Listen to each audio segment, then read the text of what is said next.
जय जगन्नाथ बंधुगण प्रत्येक स्वप्नर स्वप्नशास्त्र एक विशेष महत्व रही विश्वास करा जाए जे स्वप्न व्यक्तिर जीवन रे आगामी परिस्थिति सुजोग एवं परिवर्तन को संकेत माध्यम रे देई थाए। किछि स्वप्न आनंद आनी थाए एवं किछि स्वप्न भय एवं चिंता सृष्टि करि थाए। एपरि एक स्वप्न हेउची स्वप्न रे निजर मृत्यु देखिबा।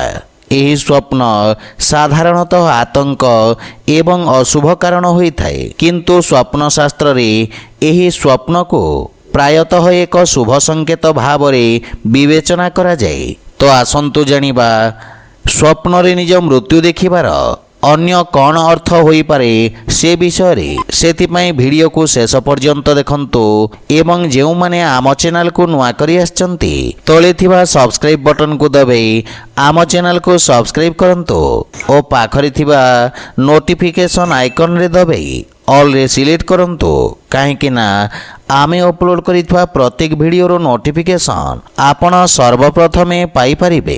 बंधुगण स्वप्न शास्त्र अनुसार स्वप्न रे निज मृत्यु देखिबा अशुभ नुहे, बरं यह एक शुभ संकेत बोली विवेचना करा जाए। एही स्वप्न व्यक्तिर जीवन रे दीर्घायु एवं सकारात्मक परिवर्तनर संकेत देई थाए। एपरि स्वप्न जीवन रे चलीथिबा समस्या चाप किंबा बड़ समस्या धीरे धीरे शेष हेबार संकेत देई थाए। हिंदू धर्म अनुसार निज मृत्यु विषय स्वप्न देखिबा व्यक्तिर जीवन रे एक बड़ एवं एक सकारात्मक परिवर्तन आसीबाकू जाउछि बोली संकेत देई थाए। एही परिवर्तन क्यारियर आर्थिक स्थिति किंबा पारिवारिक जीवन सहित जड़ित होई थाए। यह व्यतीत एही स्वप्न रे जीवन रे एक नूतन अध्यायर आरंभर प्रतीक भाव रे विवेचना करा जाए। जदि आपण स्वप्न रे निजको मरुथिबार देखुचंती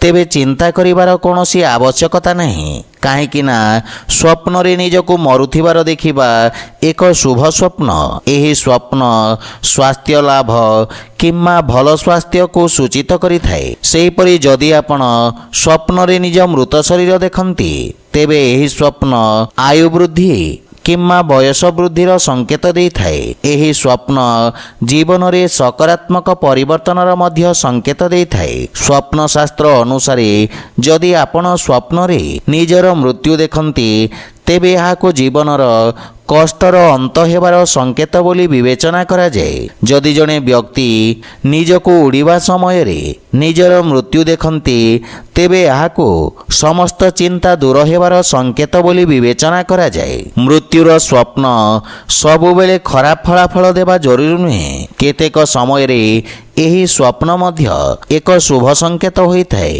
कारण स्वप्न रे निज मृत्यु देखिबा मध्य सौभाग्यर संकेत बोली विवेचना करा जाए। जदि जने रोगी निज मृत्युर स्वप्न देखे तेबे यह तांको स्वास्थ्य रे उन्नतिर संकेत देई थाए। जदि आपण स्वप्न रे शवदाह किंबा शवयात्रा देखंती तेबे यह आर्थिक लाभर संभावना को सूचई थाए। तो बंधुगण जदि भिडियोटी आपण मानकु भल लागि थाए लाइक शेयर और कमेंट करी जणांतु एवं आम चैनल को सब्सक्राइब करंतु। जय जगन्नाथ।